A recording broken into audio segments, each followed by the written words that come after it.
نہیں کھانے کے لائق ہے، تمہاری ناک نہیں فیصلہ کر سکے گی، لیکن بیل اور گدھے کی ناک ذرا لگا دو،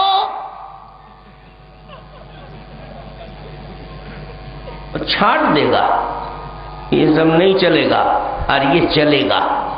تو کہو شیخ الحدیث صاحب سے زیادہ علم تو گدھے کو ہے۔ ارے احمق، چھپی ہوئی بات کو جان لینا خدا کے بتائے سے یہ مخلوق کے لیے صفت کمال نہیں ہے۔ اگر یہ صفت کمال ہوتی تو اللہ تعالی حقیر اور گندی مخلوق کو یہ چیز نہ دیتے، کافر کو نہ دیتے، گدھے کو نہ دیتے، بیل کو نہ دیتے، صرف انبیاء اور اولیاء کو دیتے۔ کچھ چھپی ہوئی چیزیں اگر خدا کے بتائے ان کو معلوم ہو گئی، کچھ چھپی ہوئی چیزیں خدا کے بتائے ان کو معلوم ہو گئی، تو نہ یہ عالم غیب ہو گئے نہ وہ عالم غیب ہو گئے۔ اچھا مثال سے سمجھ میں نہیں آتا، میری مثال سے سمجھ میں نہیں آتا، قرآن کی مثال سے دیکھو۔ حضرت سلیمان علیہ السلام بڑے جاہ و جلال والے پیغمبر تھے، اللہ نے نبوت بھی عطا فرمایا تھا اور تخت و تاج اقتدار و حکومت بھی عطا فرمائی تھی۔ سیدنا سلیمان علیہ السلام کے دل میں ایک روز بات آئی کہ ذرا اپنی رعیت اور اپنے ماتحتوں کا جائزہ تو لیا جائے۔ اعلان ہو گیا، سب لوگ حاضر دربار ہو جاؤ۔ سارے لوگ آ گئے۔ ایک معمولی سا پرندہ جسے ہدہد کہتے ہیں، ہماری اردو زبان میں بھی ہدہد ہی کہتے ہیں اور قرآن کی عربی زبان میں بھی اس کا نام کیا ہے؟ ہدہد۔ وہ حاضر نہیں تھا۔ سلیمان علیہ السلام نے فرمایا ما لی لا اری الہدہد، کیا بات ہے کہ ہدہد پر نظر نہیں پڑ رہی ہے، وہ نہیں آیا؟ اچھا، میرے اعلان کے باوجود حاضر نہیں ہوا تو اگر بہت تاخیر سے آئے گا تو اس کو قتل ہی کر ڈالوں گا اور یا دردناک سزا دوں گا۔ لیکن اللہ کی شان، تھوڑی دیر میں ہدہد بھی آ گیا۔ سلیمان علیہ السلام نے اس سے پوچھا تم غیر حاضر تھے، کیوں دیر ہوئی تمہیں؟ تو ہدہد نے کہا کہ میں ملک سبا سے ایک نبا لے کر آیا۔ واہ، قرآن پاک کا کمال دیکھیے۔ ہدہد نے کیا کہا؟ میں ملک سبا سے ایک نبا لے کر آیا ہوں۔ یہ لوگ کہتے ہیں کہ نبوت بنا ہی ہے لفظ نبا سے، اور نبا کے معنی ہے خبر کے، تو نبی اگر غیب کی خبر نہ جانتا ہو تو نبی کیسے؟ اگر نبا سے لفظ بنا ہے تو ہدہد بھی نبا ہی استعمال کر رہا ہے، تو ایک نبی ہدہد علیہ السلام بھی مان لو۔ واہ رے قرآن سمجھنے والے، یہاں بھی تو لفظ نبا ہی استعمال کیا ہدہد نے، اور زیادہ جرأت کے ساتھ کہا احطت بما لم تحط به، میں ایک ایسی بات جانتا ہوں اے سلیمان علیہ السلام کہ آپ نہیں جانتے۔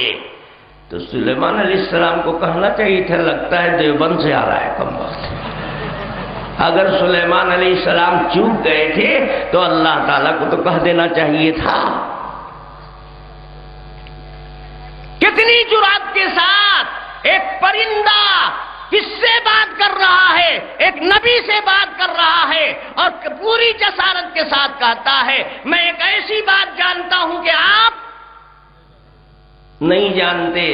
بولو، ہدہد دیوبندی ہو گیا تھا، کافر ہو گیا تھا، اور اس پر کفر کا فتویٰ خدا نے بھی نہیں لگایا اور نبی نے بھی نہیں لگایا، تو یہ لوگ بھی سب دیوبندی ہو گئے۔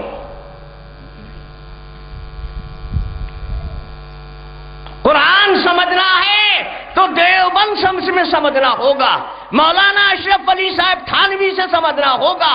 قرآن کی اسی حقیقت کو مولانا تھانوی نے کہا ہے، کوئی ضروری نہیں ہے کہ ایک نبی کے علم میں کائنات کا ہر ذرہ اور ہر بات ہو سکتا ہے کسی پرندے کے علم میں، کسی جانور کے علم میں ایک ایسی بات ہو جو نبی کے علم میں نہ ہو۔ یہ قرآن کی ترجمانی ہو رہی ہے، اور قرآن سے چڑ ہے، یہ قرآن سے چڑ ہے۔ قرآن نے حق کو حق اور باطل کو باطل قرار دیا، دودھ کو دودھ اور پانی کو پانی قرار دیا۔ تو جو لوگ پانی کو دودھ کے ریٹ میں بیچ رہے تھے ان کو تو برا لگے گا، اس لیے مولانا تھانوی پر برس پڑے۔ ارے برسنا ہی تھا تو پہلے قرآن پر برستے۔ یہ حقیقت تو قرآن نے اجاگر کیا ہے۔ چھپی ہوئی بات کا جاننا یہ نبی ہی کی خصوصیت نہیں ہے، سلیمان علیہ السلام کا دور ہے، انہیں نہیں معلوم۔ اسی دور میں آج ہی کے زمانے میں دنیا میں ایک ایسا خطہ اور ایسا ملک بھی ہے جہاں خدا کی پرستش نہیں ہوتی ہے، سورج کی پوجا ہوتی ہے، جہاں توحید کا گزر نہیں ہے، شرک کا بول بالا ہے۔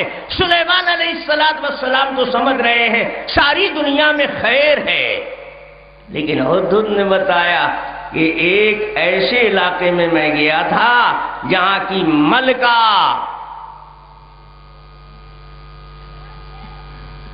بت کی نہیں سورج کی پرستش کرتی ہے، اور وہاں کے لوگ سورج کی پرستش کرتے ہیں۔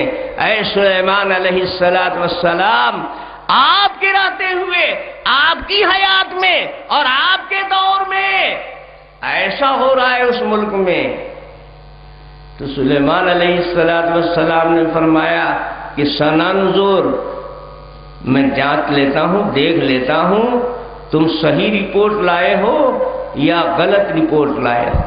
معلوم ہوا کہ سلیمان علیہ السلام کو جانچنے کے بعد پتہ لگے گا، پہلے سے اس کا علم نہیں ہے۔ آپ جانچیں گے، پرکھیں گے، قرائن سے، استدلال سے اس کو سمجھیں گے، تب آپ کے علم میں وہ حقیقت کھل کر آئے گی۔ ابھی سے آپ اس کے بارے میں یہ نہیں کہتے میں بھی جانتا ہوں، تم نئی بات کیا لائے ہو، یہ تو پرانی بات ہے۔ تم یہ کیا کہتے ہو میں جانتا ہوں، تم سے پہلے سے میں جانتا ہوں۔ کہتے نہیں، تمہاری سچائی یا تمہارے جھوٹ کو پکڑنے کے لیے مجھے امتحان لینا پڑے گا۔ اور اس کی شکل یہ ہے کہ تم وہاں گئے تھے، وہاں ملکہ ہے، اس کے نام میں لیٹر دے رہا ہوں، لے جاؤ وہاں جا کر ڈال دو۔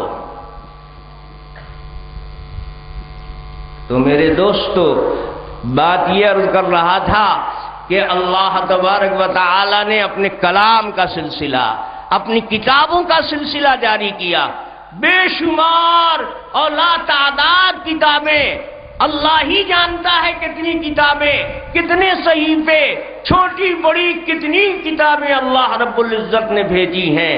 ہمیں تو مشہور کتابوں کا نام معلوم ہے، ساری کتابوں کا تو نام بھی معلوم نہیں، اور جو مشہور ہیں ان کا بھی جو حشر کر دیا ہے زمین والوں نے، وہ بتانے کی بات نہیں ہے۔